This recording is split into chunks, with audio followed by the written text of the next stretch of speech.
I thought it could be fun to take a look at all of the contracts that they signed, all the most notable ones at the very least, and give my thoughts on them. So let's give it a go. First up, we have a contract that was actually signed just before free agency started, as left-wing Andrei Kuzmenko, who had split the previous 24-25 season between 3 different NHL teams, finished the year with the LA Kings, and he got himself a 1-year, $4.3 million contract with the Kings for the upcoming 25-26 season. Kuzmenko, like I said, bounced around a couple of different teams. He had 15 points in 37 games with the Flames. Then he had 5 points in 7 games with the Philadelphia Flyers during his brief stint there. He gets traded a second time to the LA Kings last season, and he finishes off pretty strong with 17 points in 22 regular season games. So I don't think this is a bad contract by any means. I definitely think it's one of the better ones that Ken Holland signed. $4.3 million for a guy who scored at nearly a point a game during his brief stint with the team. I imagine the 29-year-old turning 30, a full year with the Kings, or starting off the year with the Kings, going into training camp.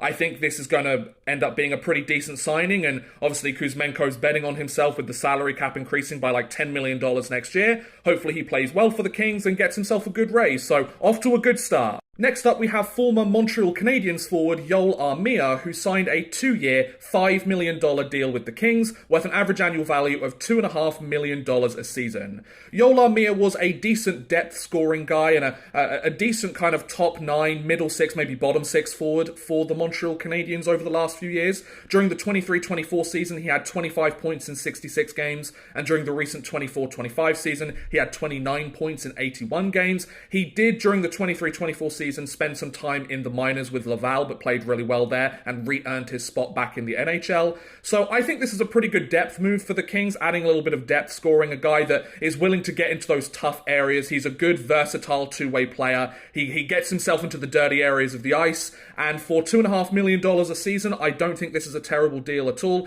He can pitch in kind of 15 goals, or roughly a season. He had 17 2 years ago and 11 last year. I think this is a pretty decent signing, and it's low cost and potentially high reward. So once again, Ken Holland, you're off to a good start. Then we have a rather surprising deal, in my opinion, as Ken Holland and the LA Kings decided to sign Corey Perry to a 1-year contract worth $2 million.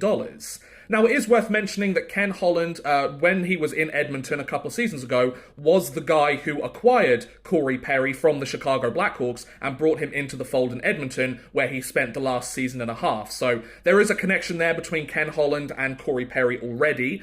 But the fact that they bring him in on $2 million, I'm not surprised that Perry got that much money, especially because he has gone for well under his value for the last few years, dating back to kind of his Montreal, Dallas,